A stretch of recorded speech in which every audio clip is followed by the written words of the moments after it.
My name is Bryn Calloway, and I'm standing in front of a building I don't recognize, holding 2 suitcases that contain what's left of my life. The November rain in Chicago feels colder than it should, or maybe I've just lost the ability to feel warmth. At 69 years old, I thought I knew what loneliness was. I was wrong. The divorce papers were signed 3 weeks ago. 37 years of marriage dissolved in a lawyer's office that smelled like stale coffee and broken promises. Gerald wanted his freedom, he said. At 72, he decided he needed to find himself. What he found was a 48-year-old yoga instructor named Melanie who giggled at his jokes and didn't remind him of his failures. I didn't fight him. What would have been the point? You can't force someone to love you. And I was tired of pretending we were anything more than 2 strangers sharing a mortgage. The house went to him in the settlement. It seemed fair, somehow. He'd paid most of the bills over the years while I managed the home, raised our son, and worked part-time as a bookkeeper for small businesses around the neighborhood. Now I'm here, outside my son's building in Lincoln Park, pressing the buzzer with a trembling finger. The intercom crackles. "Mom?" Dawson's voice sounds annoyed already. "Come on up. Apartment 4B. The elevator smells like expensive cleaning products and someone's designer perfume. Everything in this building screams money, the kind of money I never had, the kind my son apparently has now." The doors open on the 4th floor, and Dawson is waiting in his doorway, arms crossed over his chest. He's 41 now, my baby boy who isn't a baby anymore. He has Gerald's sharp jawline and my green eyes, though his hold none of the warmth mine once did. He's wearing designer jeans and a cashmere sweater that probably cost more than my monthly grocery budget used to be. "You're really doing this?" he asks as I approach, dragging my suitcases behind me. "Doing what?" "Accepting your offer." I try to keep my voice steady. "You said I could stay here until I got back on my feet." He sighs, the kind of sigh that says he regrets his words already. "Yeah, I did. Come in." The apartment is stunning. Floor-to-ceiling windows overlook the city, gleaming hardwood floors, modern furniture that looks like it belongs in a magazine. I notice there are 3 bedrooms down a hallway, their doors partially open. Through one, I can see a home office with a massive desk and multiple monitors. Through another what looks like a guest room with a queen-sized bed made up with expensive linens. Dawson doesn't lead me to either of those rooms. Instead, he gestures to the living room couch, a sleek leather sectional that probably seats 8 people comfortably. "You can sleep here," he says, dropping a folded blanket and pillow onto one end. "Bathrooms down the hall. Try not to make too much noise in the mornings." Petra and I both work from home most days. I stare at the couch, then at my son. "Dawson, I saw the guest room." "That's Petra's mother's room," he interrupts. "She stays with us a few times a month. Needs her own space." Something cold settles in my stomach. "And the office?" "My workspace. Can't have that disturbed." He checks his watch, an expensive piece that catches the afternoon light. "Look, Mom, I'm sorry things didn't work out with you and Dad, but you made your choices. If you wanted comfort in your old age, you should have stayed married to him." The words hit me like a physical blow. I actually take a step backward, my hand reaching for the wall to steady myself. "Dawson, he left me. I know what happened," he says, his voice flat. "I also know Dad's side of things. You weren't exactly the easiest person to live with, were you? Always nagging, always disappointed in everything." I want to argue, to defend myself, to tell him about all the nights I waited up for Gerald, about the affairs I forgave, about the dreams I set aside. But looking at my son's face, I realize he doesn't want to hear it. He's already decided who's at fault, and it's easier to blame me than to acknowledge his father's failures. "Thank you for letting me stay," I manage to say, because what else can I say? He nods, already turning away. "Petra will be home around 6. She's not thrilled about this arrangement, so try to stay out of her way, okay?" After he disappears into his office, I sink onto the couch that will be my bed. Through the massive windows, I can see the city stretching out before me, millions of people living their lives, and I've never felt more invisible. That night, lying under the thin blanket Dawson provided, I hear him and his wife Petra talking in their bedroom. The walls are thinner than they look. "Your mother gets the guest room, but mine gets the couch." Petra's voice is sharp. "That's rich, Dawson. It's temporary," he responds. "She'll figure something out. She better. I didn't sign up for a roommate. I pull the blanket over my head and squeeze my eyes shut, but sleep doesn't come. Instead, I lie there in the dark, wondering how I ended up here, wondering when my son stopped seeing me as his mother and started seeing me as a burden, wondering if this is really all I have left. Mirror. Chapter 2. The Mother-in-Law's Suite. Morning comes too early. I wake to the sound of footsteps above me. Someone in the apartment upstairs starting their day. My back aches from the couch, which isn't as comfortable as it looked. The leather is cold and slippery, and I spent half the night trying not to roll off. I fold the blanket carefully and place it with the pillow on the end of the sectional, trying to erase any evidence of my presence. In the bathroom, I find monogrammed towels that I'm afraid to use, so I pat my face dry with toilet paper instead. Looking in the mirror, I barely recognize myself. When did I become this woman with hollow eyes and gray hair that needs cutting? When did I start looking so defeated? Dawson is already in the kitchen when I emerge, pouring expensive-looking coffee into a travel mug. He glances at me briefly. "There's cereal in the pantry," he says. "Help yourself. Just don't use Petra's almond milk. That's specifically for her." I nod, even though I'm not hungry. "Dawson, I wanted to talk to you about..." "Can't. Late for a meeting." He grabs his keys from a bowl by the door. "I will talk later." But later never comes. For 3 days, I exist like a ghost in my son's apartment. I learn the rhythms of the household, when it's safe to shower, when to make myself scarce. Petra barely acknowledges me, breezing past in designer workout clothes on her way to the building's gym. She's 40, blonde, beautiful in that polished way that money can buy. Everything about her screams success, from her manicured nails to her perfect teeth. On the 4th day, I meet Petra's mother. She arrives mid-morning, wheeling a designer suitcase behind her, and Dawson practically falls over himself greeting her at the door. "Gloria, so good to see you. How was the drive from Winnetka?" Gloria Rothschild is everything I'm not. She's 65, but looks 50, with professionally highlighted hair, elegant clothes, and the kind of confidence that comes from never having to worry about money. She air kisses Dawson on both cheeks, before noticing me standing awkwardly by the kitchen counter. "Oh," she says, her smile freezing slightly. "Bryn, Dawson mentioned you'd be... visiting. Staying," I correct quietly, then immediately regret it. Petra emerges from the bedroom, and the energy in the room shifts entirely. She embraces her mother warmly, and suddenly the apartment fills with laughter and conversation that doesn't include me. I watch as Dawson helps Gloria with her suitcase, carrying it to the guest room, the room with the queen bed and nice linens, the room I was told I couldn't have. "Let me show you what we've added since last time," Petra says, linking arms with her mother. "We completely redid the closet system, custom built-ins from Italy." They disappear down the hallway, and I'm left standing in the kitchen with my instant coffee and store-brand cereal. Dawson returns, and I can't stop myself from asking. She gets the guest room. He has the decency to look slightly uncomfortable. Gloria visits regularly. She helps us out financially sometimes. It's just easier this way. And I get the couch because I can't help you financially. That's not what I said, but his expression tells me it's exactly what he means. Over the next week, I watch my son lavish attention on his mother-in-law while treating me like an inconvenient piece of furniture. He takes Gloria and Petra to expensive restaurants while I eat leftover takeout they leave in the refrigerator. He laughs at Gloria's stories and asks about her charity work and her friends. With me, he's always busy, always rushing off to somewhere else. The final straw comes on a Tuesday evening. I'm folding the blanket for the night when I hear Dawson in the kitchen, talking on the phone. His voice carries, "I know, Dad." "She's here. Yeah, it's temporary. No, I don't think she'll be able to find a place on her own. Her bookkeeping barely paid anything, and you know she never saved. Maybe one of those senior housing places. I'll look into it. Yeah, I know. Should have thought about the future before the divorce. Okay, talk soon." Something inside me breaks. Not in the way things broke during the divorce, not with anger or tears. This is different. This is a clean snap, like a bone setting after a bad break. Suddenly, everything becomes very clear.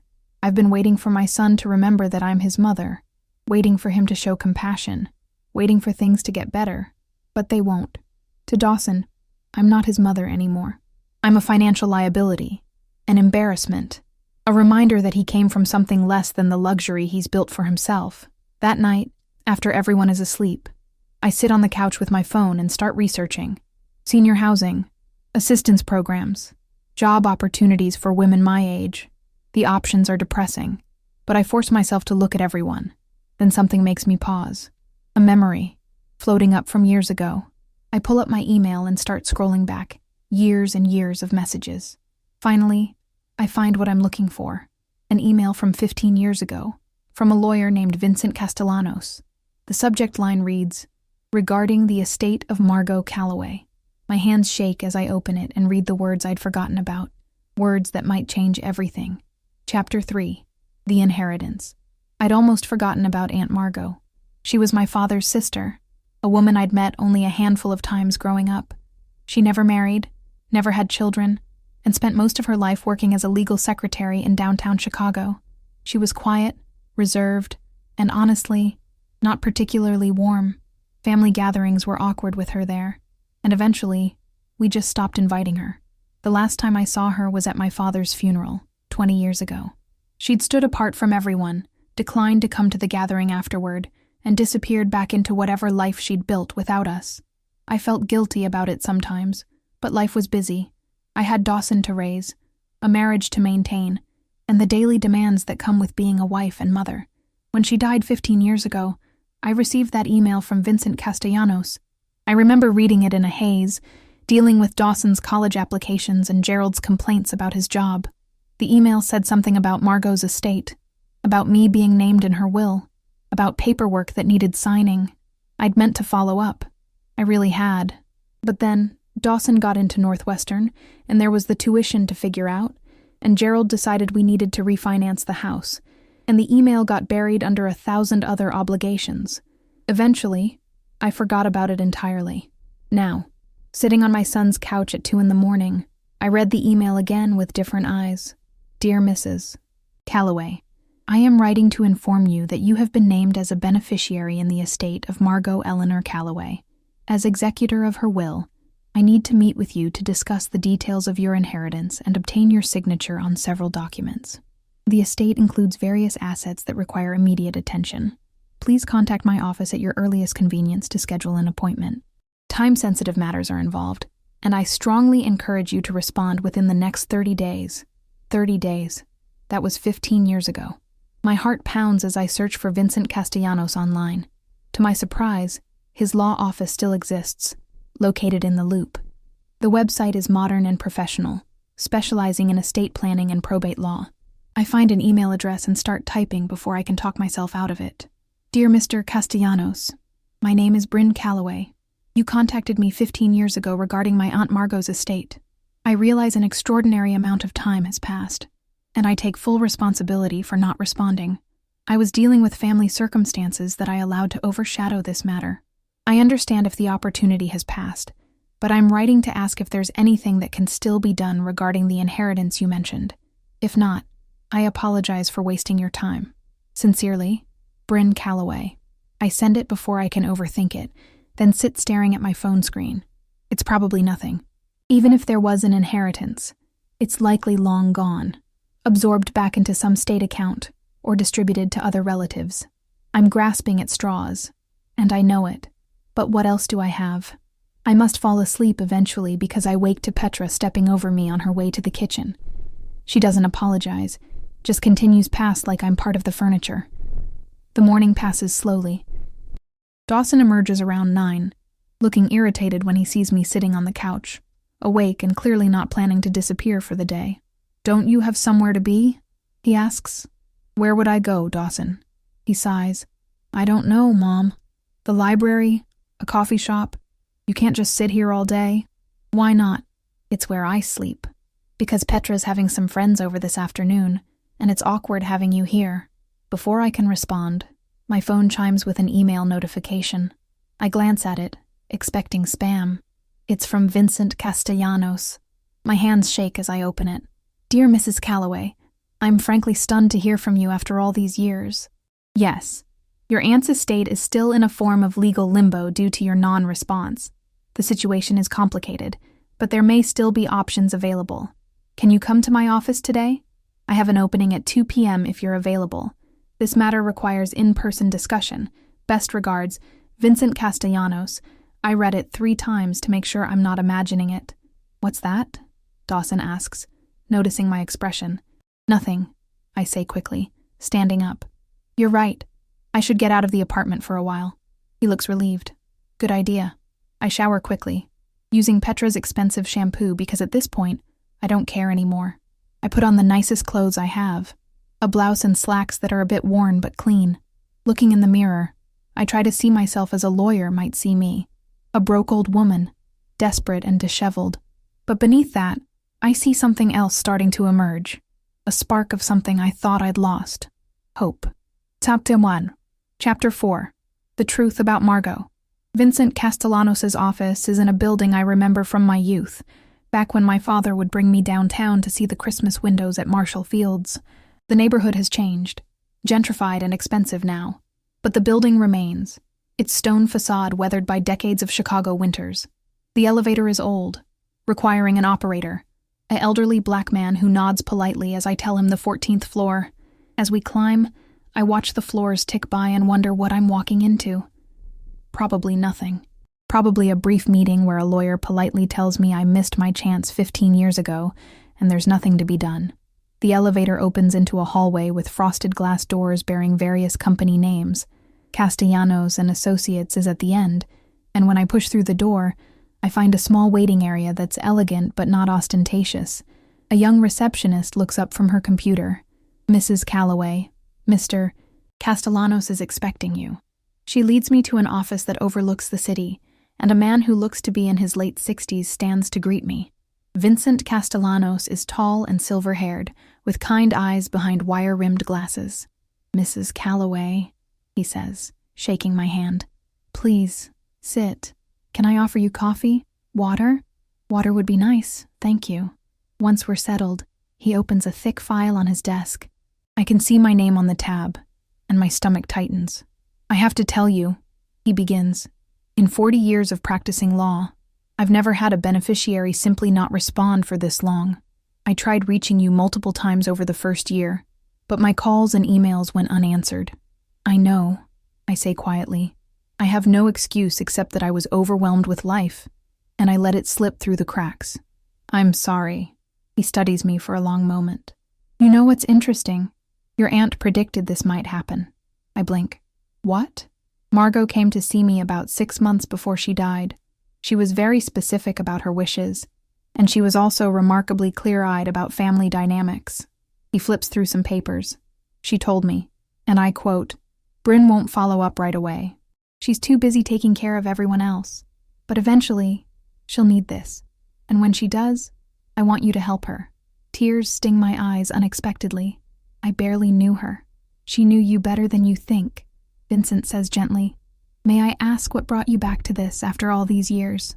So I tell him about the divorce, about Dawson and the couch, about feeling invisible in my own son's home. He listens without interrupting, his expression growing more sympathetic as I speak. When I finish, he leans back in his chair. Mrs. Calloway, may I call you Bryn? Please, Bryn, what I'm about to tell you is going to sound unbelievable, but I need you to listen carefully. He pulls out a document and slides it across the desk. Your Aunt Margot was an extremely frugal woman. She lived in a modest apartment, drove the same car for 30 years, and bought her clothes at thrift stores. What nobody in your family knew was that she was also an extremely savvy investor. I stare at the document, but the numbers don't make sense. There are too many zeros. I don't understand. Margot started investing in the 1960s, when she first got her secretarial job. She put aside a small amount from every paycheck and invested it carefully. Over 50 years, those investments grew significantly. How significantly? At the time of her death, her estate was worth approximately $3.2 million. The room spins. I grip the arms of the chair to steady myself. 3.2 million. Yes. However, because of the delay in settling the estate, due to your non-response, and some very fortunate market conditions over the past 15 years, that amount has grown. Substantially. Grown to what? Vincent hands me another document.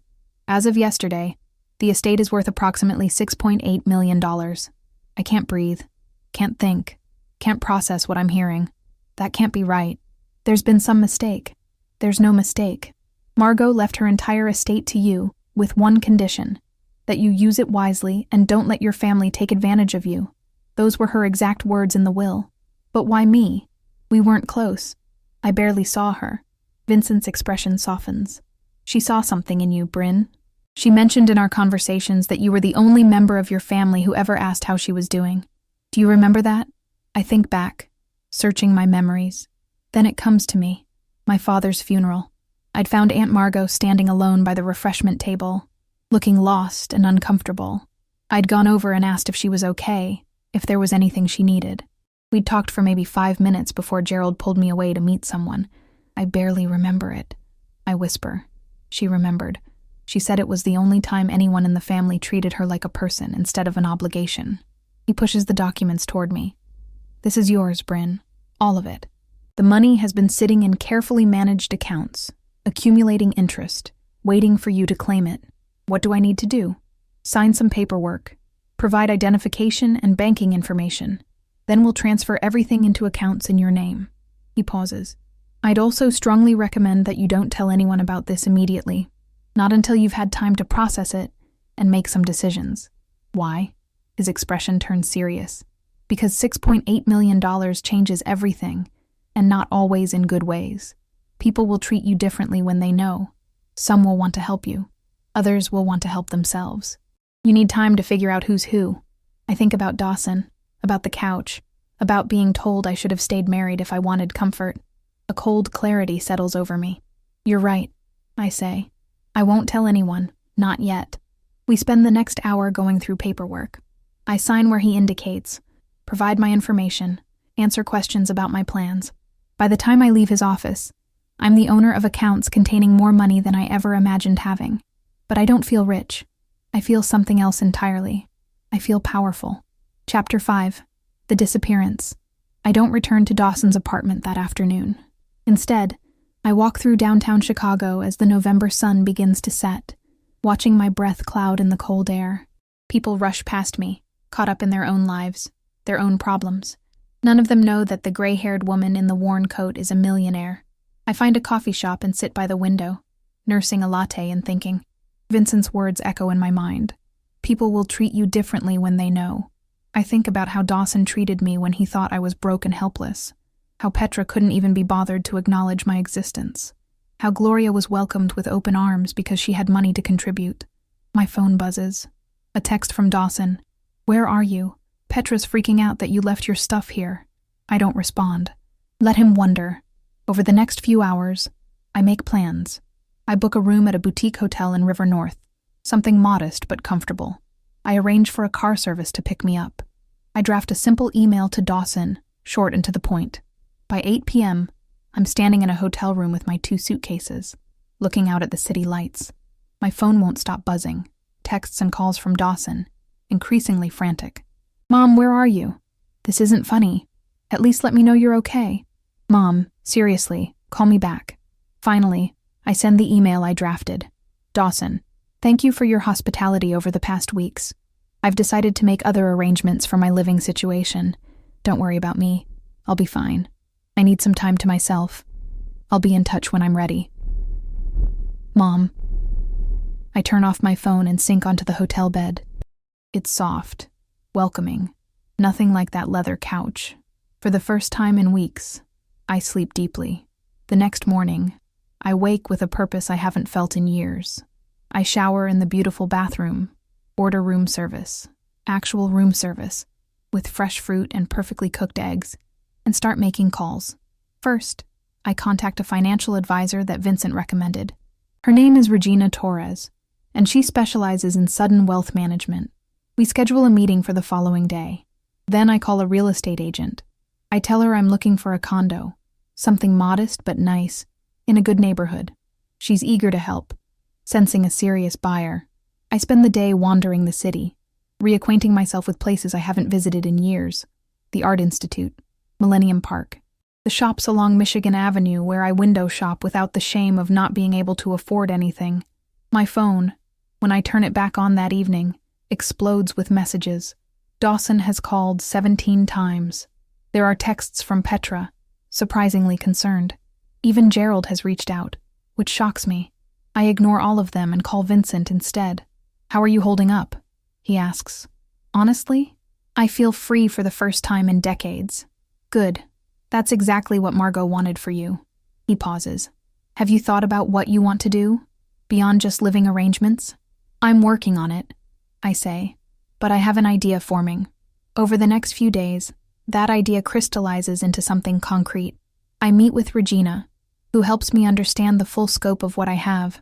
After taxes and smart allocation, I'm looking at a comfortable income stream that will last the rest of my life. And then some. You could live very well on just the interest, Regina tells me. But I'm guessing you want to do more than just live. She's right. I buy a condo in Lincoln Park, just a few blocks from Dawson's building. It's a 1-bedroom on the 8th floor with huge windows and a view of the park. It costs more than I ever thought I'd spend on housing, but it's mine, all mine. I furnish it carefully, choosing each piece with intention. No more hand-me-downs or making do with what I'm given. I buy a real bed with high-quality linens, a couch that's comfortable and beautiful, art for the walls, plants for the windowsills. It takes 2 weeks to get everything settled. During that time, I don't contact Dawson. He continues to text and call, but his messages shift from concern to irritation to something like anger. Mom, this is ridiculous. Where are you staying? People are asking about you. What am I supposed to tell them? Dad's worried. So am I. If you don't call back soon, I'm going to assume something's wrong and call the police. That last one makes me laugh. Now he's worried. Now, when he thinks I might embarrass him by having the police find me somewhere unpleasant, I'm ready. I send him a text. Let's have coffee. Tomorrow at 10 a.m., Lou Mitchell's. His response comes immediately. Finally, where have you been? I don't answer. Dufford. Chapter 6. The Revelation.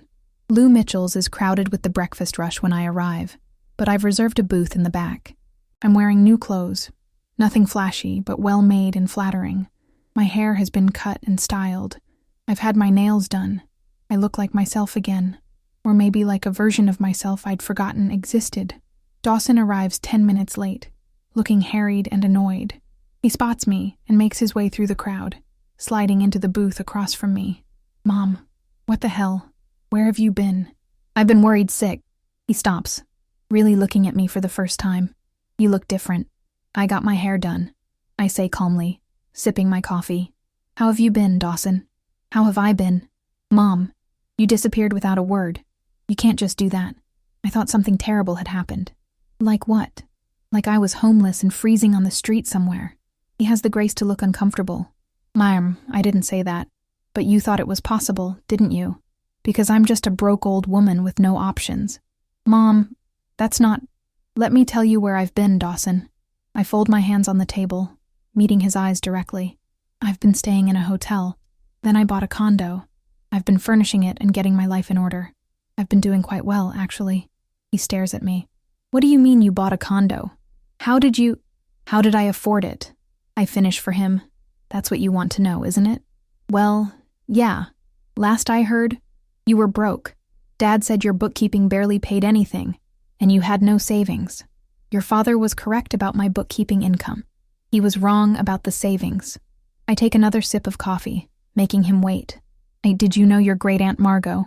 Vaguely. Didn't she die like 15 years ago? She did. And she left me her entire estate. I didn't follow up on it at the time. I was too busy helping you with college applications and dealing with your father's midlife crisis. But I followed up recently. Dawson's expression shifts from confusion to dawning understanding to something that looks almost like greed. How much? Enough to buy a nice condo in Lincoln Park. Enough to live comfortably for the rest of my life. Enough to never have to sleep on anyone's couch again. He leans forward. Mom, that's amazing. Why didn't you tell me? We could have helped you manage it. I know some great financial advisors, and Petra's father is in investment banking. I have a financial advisor, thank you. And I don't need investment advice from Petra's father. But Mom, let me ask you something, Dawson. I keep my voice level, conversational. When I was sleeping on your couch, did you ever think about giving me the guest room? He shifts uncomfortably. Mom, we've been through this. That room is for Gloria. Because Gloria has money. Because Gloria contributes financially to your household. Because Gloria is worth more than your own mother. That's not fair, isn't it? You told me if I wanted comfort, I should have stayed married. You made me feel like a burden, like an embarrassment. Your wife stepped over me like I was a piece of furniture. Mom, you're taking this too personally. It was just a practical arrangement. It was humiliating, Dawson, and it showed me exactly how you value people, not by their character or their history with you, but by what they can do for you financially. The waitress arrives with our food, and we sit in silence while she sets down plates. Dawson hasn't touched his eggs. So what now? He finally asks. Are you punishing me? I'm not punishing you. I'm simply showing you who I really am. You thought I was helpless, useless, someone whose comfort didn't matter. You were wrong. I never said you were useless. You didn't have to say it. You showed me every day I stayed in your apartment. I pull out a napkin and write down my new address. Here's where I live now. You're welcome to visit, but you'll need to call first. And Dawson? What? I won't forget how you treated me when you thought I had nothing. That's who you really are, and no amount of backtracking will change it. I leave money for my meal on the table and stand to go. Dawson sits there, stunned, as I walk out of the restaurant and into the bright morning. My phone starts ringing before I've gone a block. I decline the call and keep walking. Chapter 7. The Business Opportunity. A week passes before Dawson shows up at my new condo. I'm expecting it, so I'm not surprised when the doorman calls to say I have a visitor. I tell him to send Dawson up. When I open the door, my son stands there with flowers and a sheepish expression. Can I come in? I step aside, letting him enter. He walks through the condo slowly, taking in the furniture, the view, the obvious quality of everything around him. I can see him calculating what it all cost. This is nice, Mom. Really nice. Thank you. I wanted to apologize, he says, setting the flowers on my new coffee table.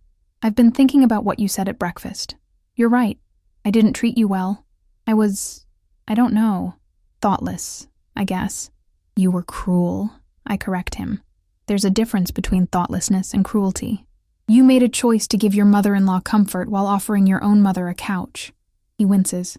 Yeah, I did, and I'm sorry. I study his face, trying to determine if he means it. Are you sorry you did it, or sorry that it didn't work out the way you expected? Both, honestly. At least he's being truthful. I don't know what I thought. That you'd just figure something out. I didn't want to think about what it must have felt like for you. Do you want to know what it felt like? Yes. So I tell him. I tell him about lying awake on that couch, listening to him and Petra talk about me like I was an inconvenience, about folding myself up every morning to erase evidence of my existence, about using toilet paper instead of his fancy towels because I was afraid to use anything that might be meant for someone more important. By the time I finish, he's crying. Real tears, not performative ones. God, Mom, I'm so sorry. I believe you, I say, and I do.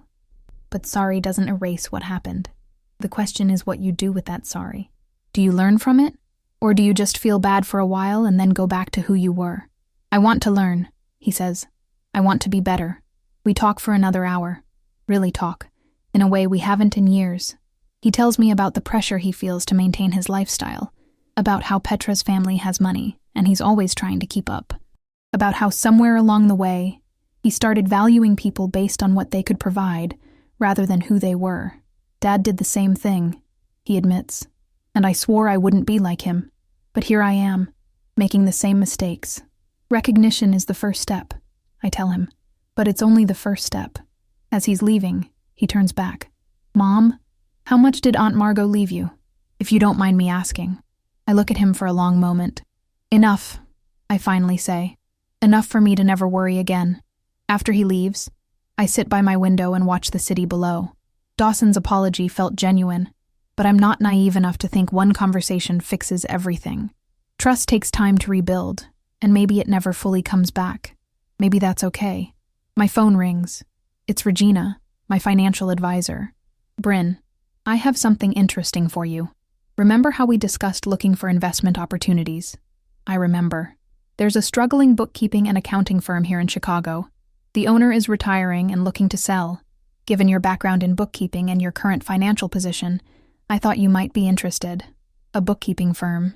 My old line of work, but on a completely different scale. Tell me more, I say. By the end of the conversation, I'm intrigued. The firm has 15 employees, a solid client base, but needs modernization and better management. The price is reasonable, especially given my resources. It would be a project, a purpose, something more than just managing my own comfortable existence. Set up a meeting, I tell Regina. I want to see the books. The firm is called Prestige Accounting Services, located in a building not far from where Vincent's office is. The owner, Harold Chen, is 72 and ready to retire to Arizona. He shows me around the office, introduces me to the staff, explains the client relationships. Why are you selling? I ask him. Honestly, I'm tired. This used to be my passion, but now it just feels like an obligation. These people deserve an owner who cares about growing the business, not just maintaining it. I spend 2 days reviewing their financials with Regina and Vincent. The business is sound but stagnant. With some investment and modernization, it could be much more. Are you sure you want to do this?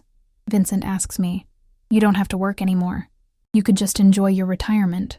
I've spent the last 37 years taking care of other people, I tell him.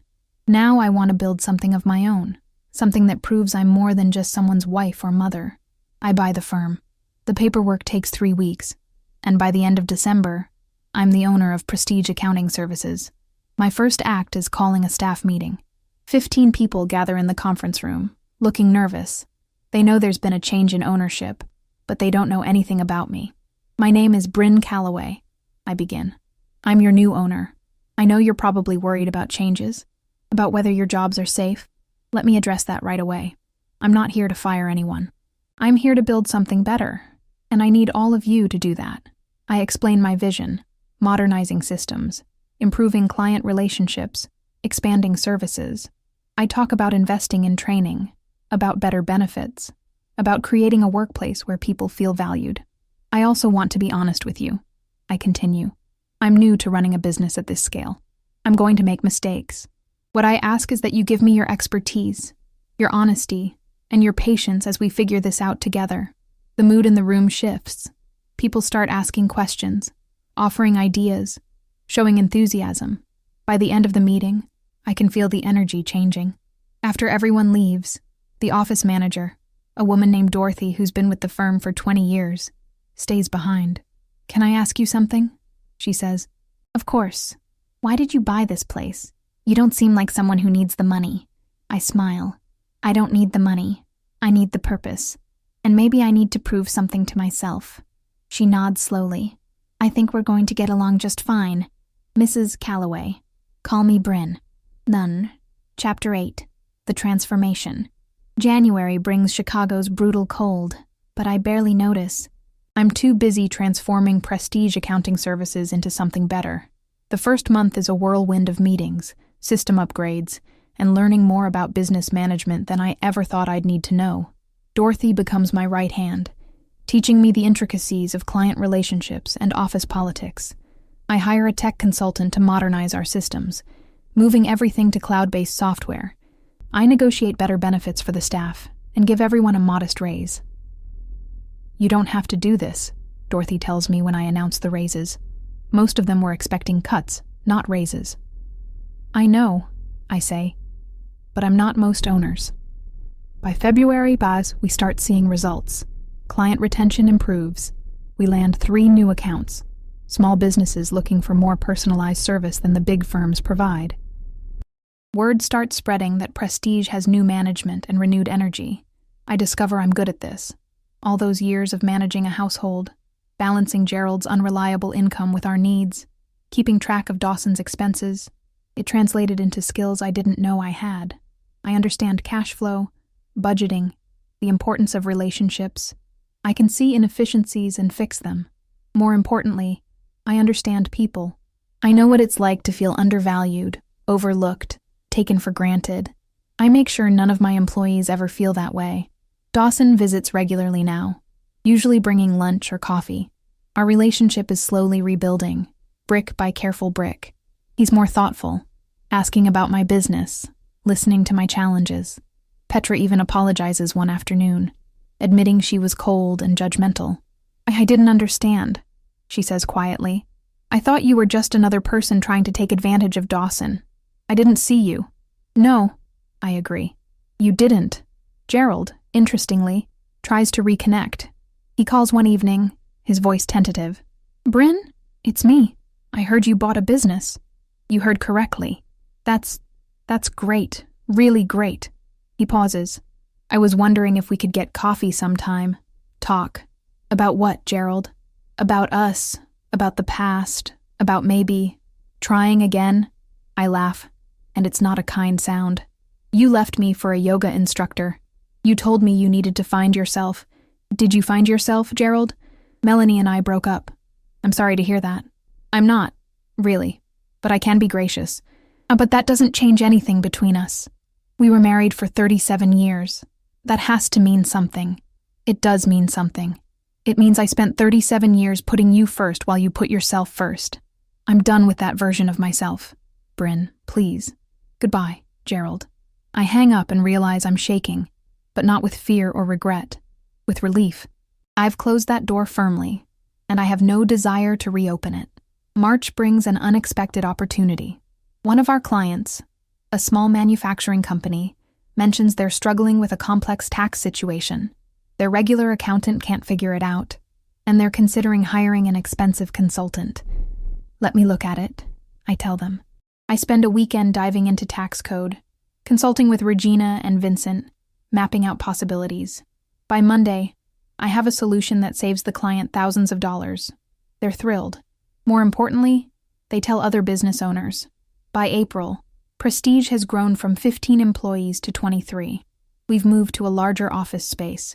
I've hired a marketing person to help us expand our digital presence. The business is thriving in ways Harold never imagined. One afternoon, Dorothy knocks on my office door. Bryn, there's someone here to see you. Says she's your daughter-in-law. I'm surprised. Petra rarely visits the office. Send her in. Petra enters looking nervous, which is unusual for her. She's always so confident, so poised. Is everything okay? I ask. Is Dawson all right? He's fine. Everyone's fine. She sits across from my desk, twisting her hands together. I wanted to talk to you about something personal. Okay. My mother, Gloria, she's been making comments about your business, about your success.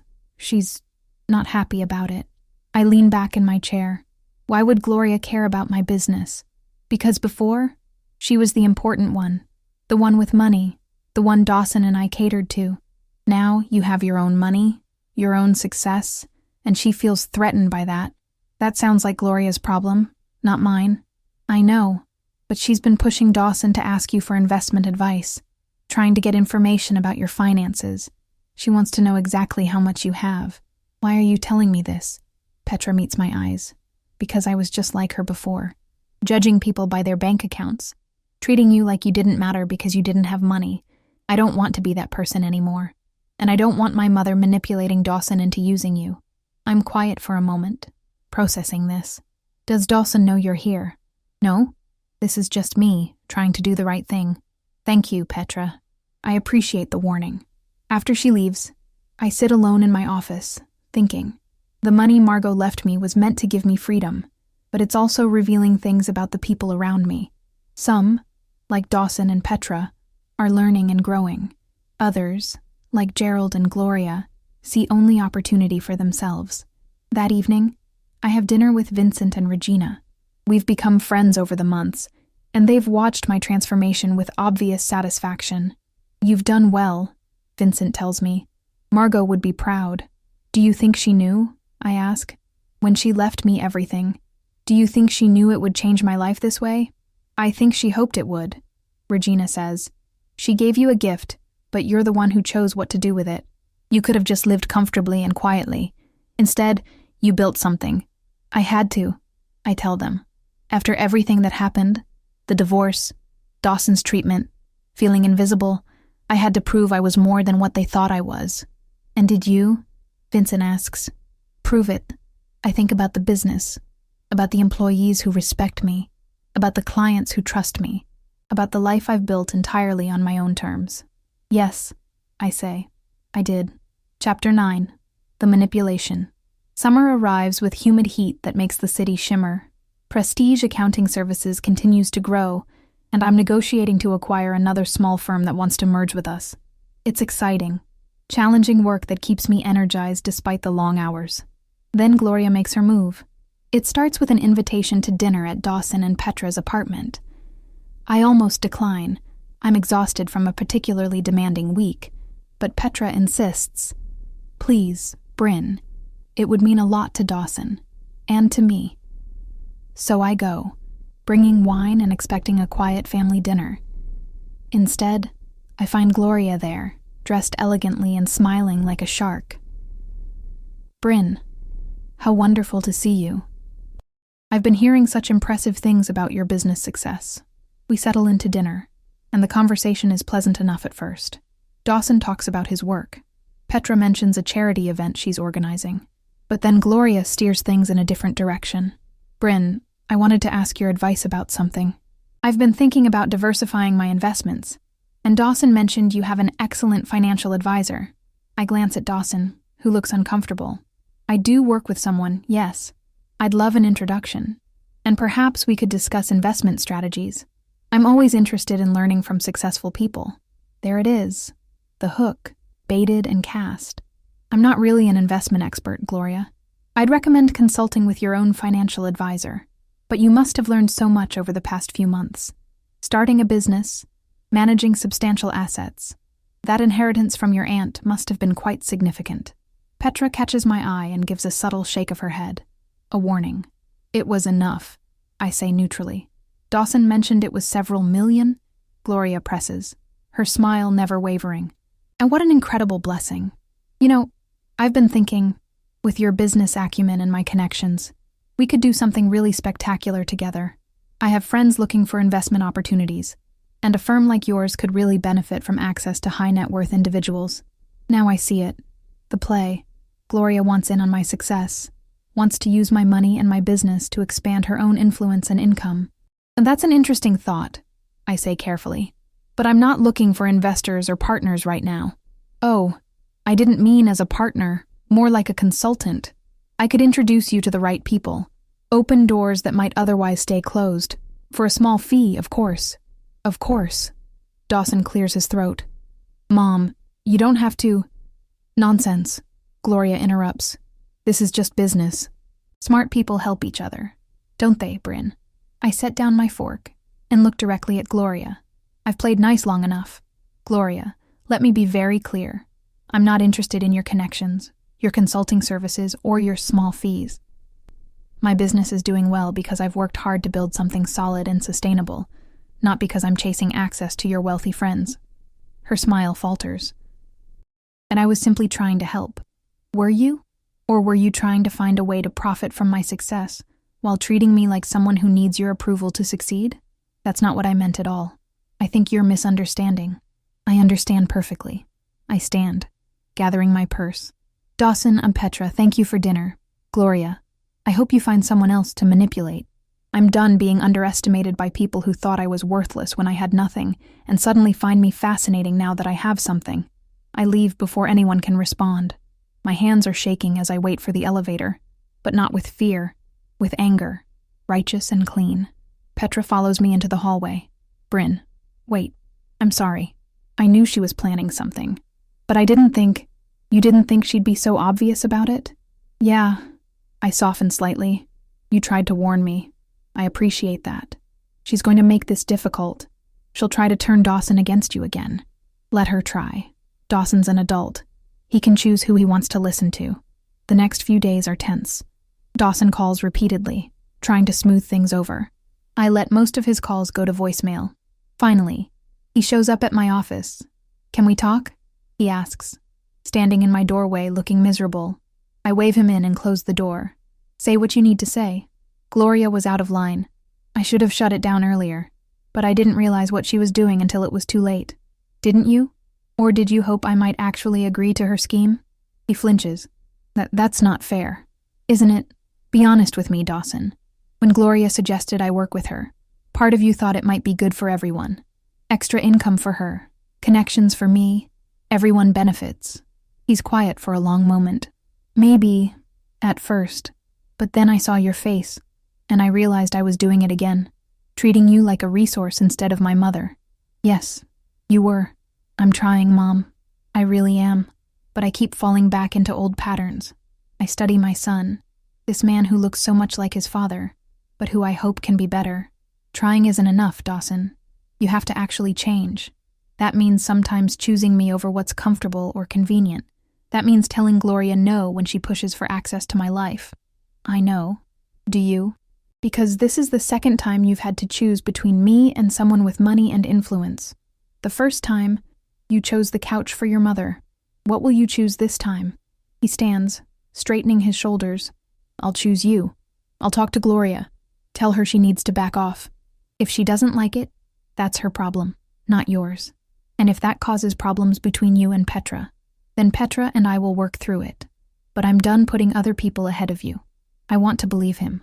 God, I want to believe him. But trust, once broken, is hard to fully repair. Show me, Dawson. Don't tell me.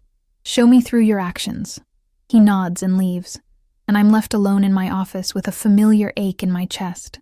The ache of loving someone who keeps disappointing you, of hoping they'll change while knowing they might not. Dorothy knocks and enters. Everything okay? Family stuff, I tell her. The complicated kind. Is there any other kind? She smiles sympathetically. For what it's worth, you handled that whole dinner situation like a boss. Literally. Gloria's going around telling people you were rude to her, but everyone I've talked to thinks you set a healthy boundary. News travels fast. Wealthy people love gossip. She sets some papers on my desk. These need your signature, and Bryn, don't let them make you doubt yourself. You've built something real here. Something that has nothing to do with anyone's approval but your own. After she leaves, I sign the papers and look out my office window at the city. 6 months ago, I was sleeping on a couch, feeling invisible and worthless. Now I'm running a successful business, living in a beautiful home, and standing up for myself in ways I never did during my marriage. Margot gave me money, but I gave myself this life, and no one, not Gloria, not Gerald, not even Dawson, can take that away from me. Chapter 10. The Company and the Confrontation. August brings a heat wave that has Chicago sweltering. Inside my air-conditioned office, I'm in negotiations to acquire Brennan and Associates, another small accounting firm whose owner wants to retire. If this goes through, Prestige will double in size. Regina and I are reviewing the final terms when Dorothy buzzes my intercom. Bryn, your son is here. He says it's urgent and he's not alone. I exchange a glance with Regina. Send them in. Dawson enters with Petra, both looking serious.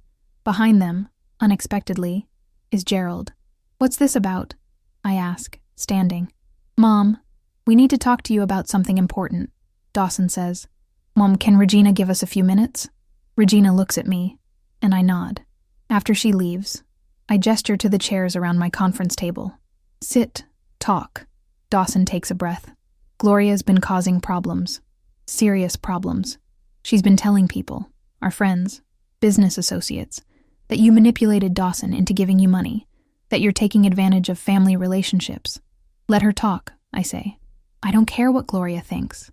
It's worse than that, Petra adds. She's been researching you, your business, your finances. She found out about Aunt Margot's inheritance, about how much it was worth. Now she's threatening to contest the will. I sit down slowly. On what grounds? She has no legal standing. She's claiming you used undue influence on Margot, that you manipulated a lonely old woman into leaving you everything. Gerald finally speaks. Bryn, I know we're not on good terms, but I came because this is serious.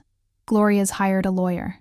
She's claiming that since Margot was my aunt, through marriage, her estate should have included me and Dawson in some way. That's ridiculous. We were divorced before Margot died, and I barely knew her. We know that, Dawson says quickly. We all know that. But Gloria's lawyer seems to think they have a case for causing trouble, even if they can't win. They're threatening to drag this through courts, make it public, damage your business reputation. I'm quiet, processing this. Vincent warned me that sudden wealth attracts attention. Not all of it good. But I didn't expect this kind of aggression from Gloria. What does she want? I ask. A settlement, Petra says quietly. She wants $2 million to go away. Says it's only fair since Dawson is family and should have been included in the inheritance. The audacity is breathtaking. I almost laugh. And if I refuse, she'll file the lawsuit. It'll be public, messy. Your business partners will see it. Clients might get nervous. I stand and walk to the window, looking out at the city. A year ago, this threat would have terrified me. I would have paid anything to avoid conflict, to keep the peace, to make the problem go away. But I'm not that woman anymore. I turn back to face them. Tell Gloria I'll see her in court. Mom? Dawson starts. No, listen to me. I spent decades being pushed around, accepting crumbs, staying quiet to keep the peace. I'm done with that. If Gloria wants a fight, she'll get one, and she'll lose. Gerald looks worried. Bryn, even if you win, the legal fees alone, I can afford it. More importantly, I can afford to stand up for myself. That's worth more than any settlement. She'll make it ugly, Petra warns. Then it'll be ugly. I have an excellent lawyer, detailed documentation, and the truth on my side. Margot left me her estate because she wanted to. There was no manipulation, no undue influence, just a lonely woman who saw something in me that my own family didn't see. I look at each of them. I'm disappointed that Gloria would stoop this low, but I'm not surprised. What I need to know is where each of you stand. Are you with me or with her? Dawson doesn't hesitate. With you, obviously. That's why we came to warn you. I told Gloria she was making a terrible mistake, Petra adds. I'm done enabling her behavior. Gerald shifts uncomfortably. I don't have a dog in this fight, but for what it's worth, I never thought you manipulated anyone. You were always too honest for that. Thank you for that, at least. After they leave, I call Vincent. He listens to everything, making notes. She doesn't have a case, he says finally. Her lawyer knows that. This is a shakedown, pure and simple. She's hoping you'll pay to avoid the hassle. I'm not paying. Good. Let me make some calls. We'll file a response that makes it very clear this is a frivolous suit designed for extortion. We might even be able to get sanctions against her lawyer for bringing it. Do what you need to do. The lawsuit becomes public within days. Some clients call concerned. I'm honest with all of them. It's a baseless claim from someone trying to profit from my success, and I'm fighting it vigorously. Most of them support me. A few wide con, particularly older businesses with conservative values, decide to take their accounting elsewhere until this is resolved. It stings, but I expected it. What I don't expect is the support from unexpected places. Dorothy rallies the entire staff, who send me a group email expressing their confidence in me. Regina reaches out to her network, and suddenly I'm receiving calls from other business owners who've dealt with similar situations, offering advice and encouragement. The local business journal runs a story. Local entrepreneur fights frivolous inheritance lawsuit. The article is sympathetic to me, painting Gloria as a greedy opportunist. It helps more than I expected. Dawson checks in daily, updating me on Gloria's increasingly erratic behavior. She's furious that I didn't cave to her demands, furious that the lawsuit is making her look bad rather than me. She didn't expect you to fight back, he tells me over coffee one morning. She thought you'd be so afraid of scandal that you'd just pay her. She doesn't know me at all, I say. None of you really did. You all saw what you wanted to see. A quiet, compliant woman who wouldn't make waves. I'm seeing you now, Mom. Really seeing you. And I'm in awe. It's the first time in our adult relationship that I feel like Dawson truly understands who I am.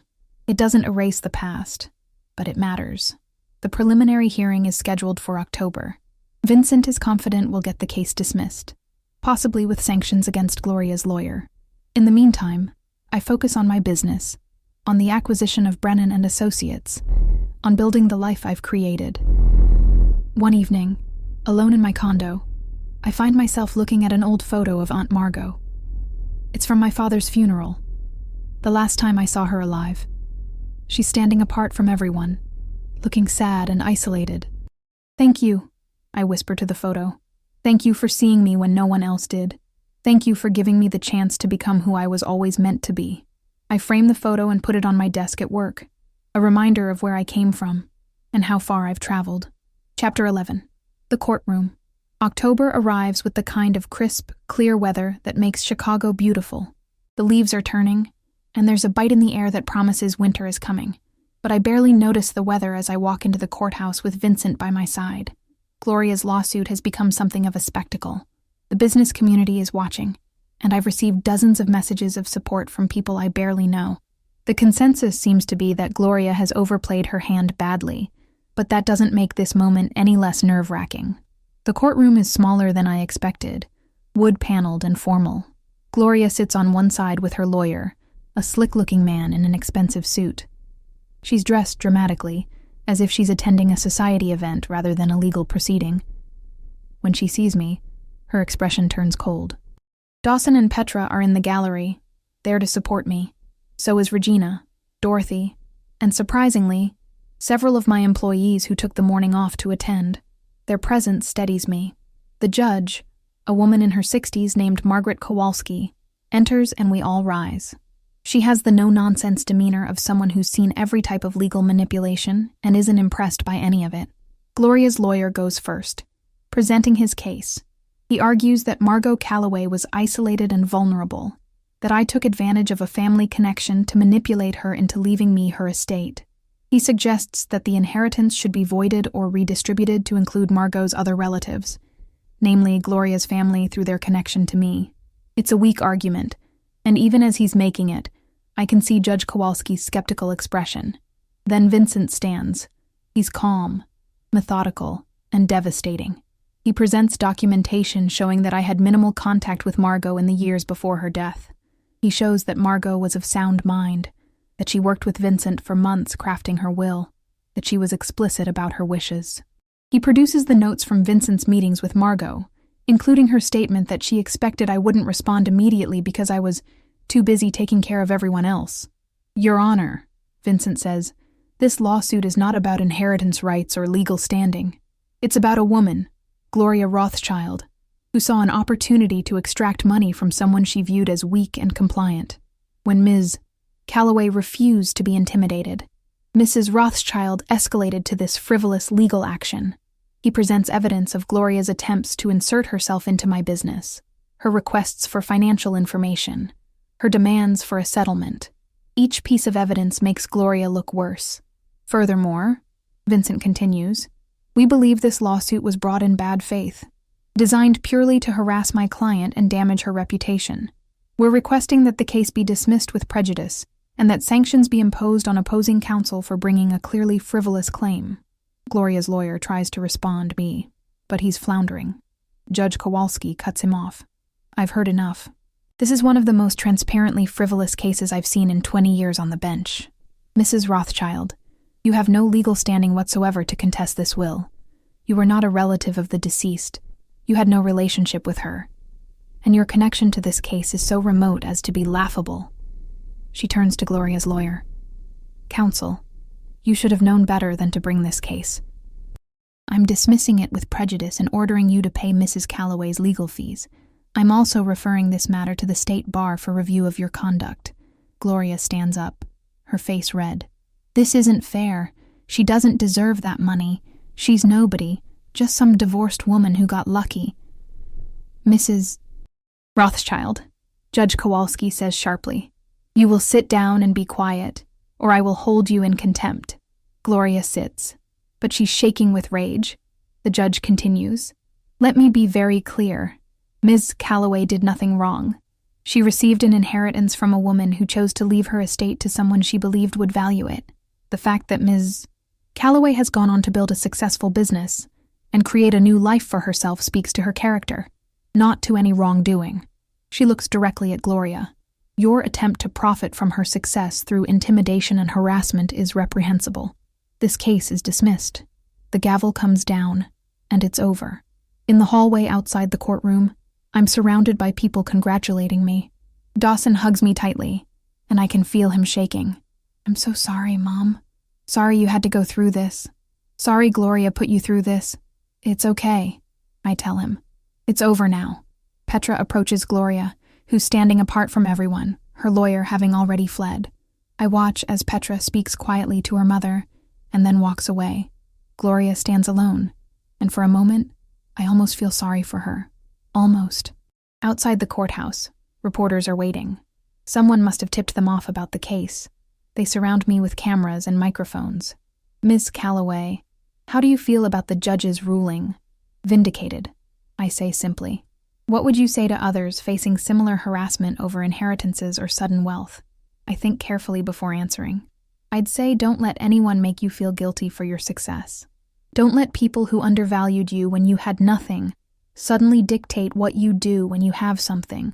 Stand up for yourself, even when it's hard, especially when it's hard. Do you have any message for Gloria Rothschild? I look directly at the camera. I hope she learns that people's worth isn't measured by their bank accounts. I hope she understands that trying to profit from someone else's good fortune through intimidation never works. And I hope she finds whatever it is she's really looking for, because it clearly isn't money. That evening, my condo feels peaceful. I make myself dinner, real dinner, cooked slowly and enjoyed fully, and sit by my window watching the city lights come on. My phone rings. It's Vincent. I just wanted to say, congratulations again. You handled yourself beautifully today. Thank you for everything, Vincent. For believing in me. For fighting for me. Margot knew what she was doing when she chose you. I see that clearly now. After we hang up, I pull out that old photo of Margot again, looking at her standing alone at my father's funeral. I understand something I didn't before. She wasn't just giving me money. She was giving me the chance to prove to myself, and to everyone else, that I was more than what they thought I was. I proved it, Margot. I whisper. I hope you're watching. I hope you're proud. Chapter 12. The ending I didn't want. November again. A full year since I showed up at Dawson's apartment with 2 suitcases and a broken heart. The anniversary isn't lost on me as I sit in my office on a gray afternoon, rain streaking down the windows. Prestige Accounting Services is thriving. The acquisition of Brennan & Associates went through, and we now have 43 employees across 2 locations. I'm respected in the business community, sought out for advice, invited to speak at entrepreneurial events. The lawsuit victory only enhanced my reputation. The woman who stood up to intimidation and won. On paper, my life is everything I could have wanted, but paper doesn't tell the whole story. Dawson visits regularly, and our relationship has improved significantly. He's more thoughtful, more present, more willing to acknowledge his past mistakes. But there's a distance between us now that wasn't there before. A carefulness, a wariness. We're rebuilding, but some cracks never fully heal. I see the way he looks at me sometimes, like he's trying to reconcile the mother he thought he knew with the woman I've become. Petra and I are cordial, friendly even, but we're not close. We probably never will be. Too much happened. Too much was revealed about how she really saw me. Gloria, unsurprisingly, refuses all contact with me. Dawson and Petra see her occasionally, but the relationship is strained. Gerald called last month, asking if we could try counseling. Maybe there's still something worth saving, he said. I told him no. Some doors, once closed, should stay that way. He's living alone now, Melanie long gone, realizing perhaps that finding yourself sometimes means discovering you don't like what you find. The business brings me satisfaction, but it's also exhausting. I work long hours, take on too much responsibility, push myself harder than I probably should at 69. Dorothy keeps telling me to slow down, to enjoy the fruits of my success. But what am I slowing down for? I live alone in my beautiful condo. I have money, success, respect, but I don't have companionship. I don't have love. The friendships I'm building are real but still new, lacking the depth that comes with decades of shared history. Sometimes, late at night, I let myself feel the loneliness. The silence in my condo isn't peaceful. It's empty. I've proved I'm strong, capable, resilient. I've shown everyone who underestimated me that they were wrong, but I'm still alone. Regina meets me for dinner one evening, and she can tell something's bothering me. Talk to me, she says. What's wrong? I'm grateful for everything, I tell her. For Margot's gift, for the business, for the chance to reinvent myself. But sometimes I wonder if the cost was too high. What cost? My family, my relationships. I proved I didn't need anyone. But maybe in proving that, I ensured I'd never have anyone. Regina is quiet for a moment. You didn't lose your family, Bryn. You lost the version of your family that only valued you when it was convenient. That's not the same thing, isn't it? I look at Dawson now and I see respect, but I don't see the easy love we used to have. It's like we're colleagues who share a history, not mother and son. Give it time. Real healing takes years, not months. I'm 69, Regina. How much time do I have? She doesn't have an answer for that. The holidays approach, and I'm invited to Dawson's for Thanksgiving. It's civil, even pleasant. We eat good food, make careful conversation, avoid topics that might cause conflict. Gloria isn't there, which makes everything easier but also sadder somehow. On Christmas Eve, I'm in my condo alone. I could have gone to Dawson's, but Petra's family was hosting, and the idea of being surrounded by people who still see me as that woman who sued Gloria is too exhausting. Instead, I sit by my window and watch snow fall over Chicago. The city is beautiful, covered in white, thousands of people in their homes celebrating with loved ones. I think about Margot, about how she spent decades alone, because she didn't fit into our family's idea of who she should be. She gave me the tools to escape loneliness. But did I just trade one kind of isolation for another? My phone buzzes with texts. Dawson, wishing me Merry Christmas. Regina, inviting me to brunch the day after. Dorothy, sending a funny meme. These connections are real, but they're not enough to fill the silence. I pull up my email and start writing. Not to anyone in particular, just thoughts I need to express. I've learned that proving yourself comes at a cost. I've learned that money gives you freedom, but not necessarily happiness. I've learned that respect and love aren't the same thing, and sometimes you have to choose which one you value more. I chose respect. I chose dignity. I chose to prove I was more than what people thought I was. And I succeeded. But success doesn't keep you warm at night. It doesn't call to check on you. It doesn't remember your birthday without a calendar reminder. I don't regret the choices I made. I'd make them again. But I wish I could have had both, the respect and the love. Maybe that's not possible. Maybe you can't show people how wrong they were about you, without also showing them how little they really knew you. And maybe that distance, once created, can never fully close. I'm proud of who I've become. I'm grateful for the opportunities I've had. But I'm also lonely in ways I never was when I was sleeping on that couch, because at least then, I still believed things could get better between us. Now I know better, and knowing better means accepting that some bridges, once burned, stay burned. I save the email as a draft, not sending it anywhere. Just putting the thoughts into words helps somehow.